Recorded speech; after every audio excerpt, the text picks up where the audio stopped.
He had scaled the heights of power, but plummeted into despair. Only one person saw his silent fall. Witnessed the extraordinary journey of a lonely billionaire saved by an unseen act of kindness. It was 3 a.m. The silence inside the sprawling but cold mansion of Mr. Alexander Vance, one of America's youngest billionaires, was abruptly broken by the discreet beep of the house alarm. Not because of an intruder, but because the front door had been opened. The night security guard rushed to the main hall and froze. There, barefoot and in a wrinkled robe, stood Alexander himself, holding a photo frame in one hand and a bottle of sleeping pills in the other. He didn't even notice the guard. He just whispered, "I can't do this anymore. I failed them all." Before the guard could react, someone stepped between them. A woman in her late 40s in a maid's uniform, her hair tied back in a tired bun. "No, sir," she said firmly, eyes full of unwavering resolve. "You're not done, and they would never want this." The billionaire looked up, his composure cracking, and broke down in her arms, because no one noticed Alexander Vance was dying inside. Not his board, not his friends, not even his therapist. Only Aurora Santos, the maid. Right before we reveal what she did to save him, hit the like button and subscribe to Echoed Tales for more powerful, life-changing stories that touch the soul. This one might just change your view on humanity. Alexander Vance had built an empire by 30. Born into privilege, yes, but he didn't coast on it. He took risks, made bold moves in real estate and tech, and by the age of 35, Forbes listed him in the top 50 under 40. He had everything: an elegant estate outside Seattle, a beautiful and kind-hearted wife named Catherine, and a son, Leo, whose laughter could melt glaciers. But life has a cruel sense of timing. Catherine passed away in a freak car accident 2 years ago. The day she died, Alexander stopped playing the piano. He stopped laughing. He stopped living. But he kept going for Leo. For that little 6-year-old who'd jump into his arms and ask, "Daddy, will Mommy see my drawing in heaven?" Then the unthinkable happened.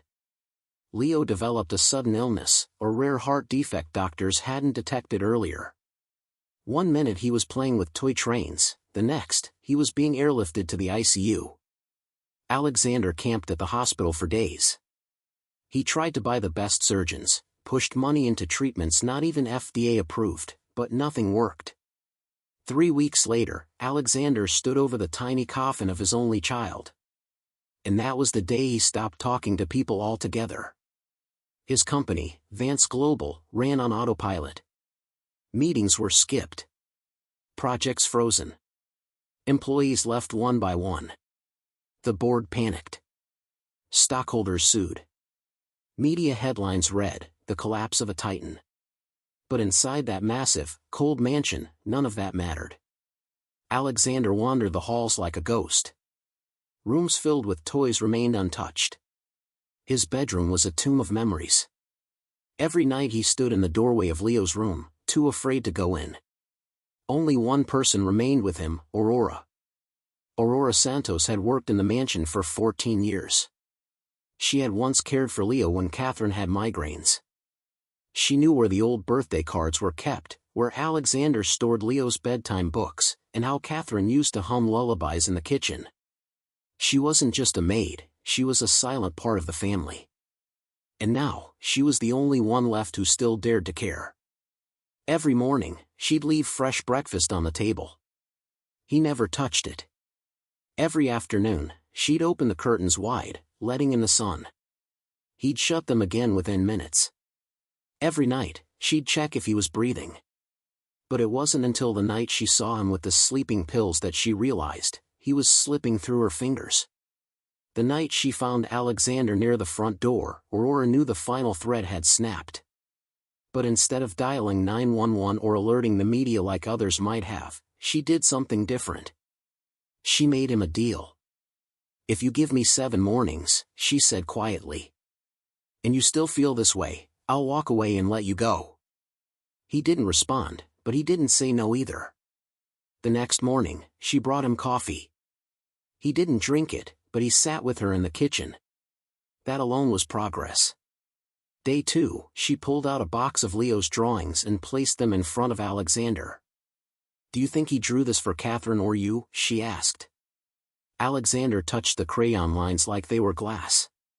Day 3, she asked him to walk outside. He refused, so she brought the walk inside, placing potted flowers all through the hallways. The scent reminded him of Catherine's garden. Day 4, she cooked Catherine's favorite pasta and placed an empty chair beside him. "You know," she said, "Catherine used to say your best quality was how much you cared. But grief buries that sometimes." He blinked rapidly, but didn't cry. Day 5, she took him to the backyard, the one Leo loved. He stopped when he saw the little tire swing still hanging from the old oak tree. Aurora didn't say anything. She just stood beside him. Day 6, she asked him something bold. "Do you remember when you said you built Vance Global to give Leo the world?" He nodded. "Then why let it fall apart now? There are thousands of employees, sir. Thousands of families depending on the man Leo was so proud of. They don't need your money. They need your presence, like Leo did." That night, Alexander didn't shut the curtains. He stared at the stars instead. On the 7th morning, he walked into the kitchen, clean-shaven. "Aurora," he said softly, "I think I'd like some eggs. And also, I think I need help. Real help." He started therapy again.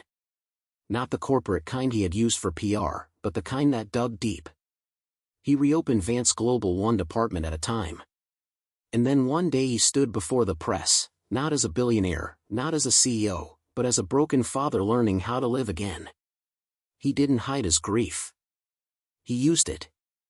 He started a foundation in Leo's name for rare pediatric illnesses. He built free housing near children's hospitals. His stockholders returned. So did his employees. But Alexander didn't forget who lit the spark in him again. When Aurora retired 2 years later, she received not just a pension, but a letter written in Alexander's own hand.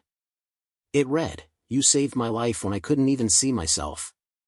You were the only one who noticed I was drowning, and you threw me a rope woven from kindness. I owe you everything, Alexander."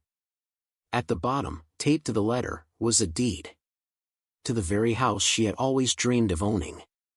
Because sometimes the ones we overlook are the ones holding us together.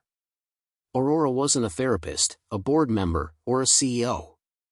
She was just someone who paid attention. Because true kindness doesn't come from money or status. It comes from seeing someone when the world looks away. If this story moved you, please like and subscribe to our channel, Echoed Tales. There are more true, powerful stories like this one, stories that remind us that even the quietest voices can save a life. And maybe, just maybe, your kindness could be someone's turning point, too.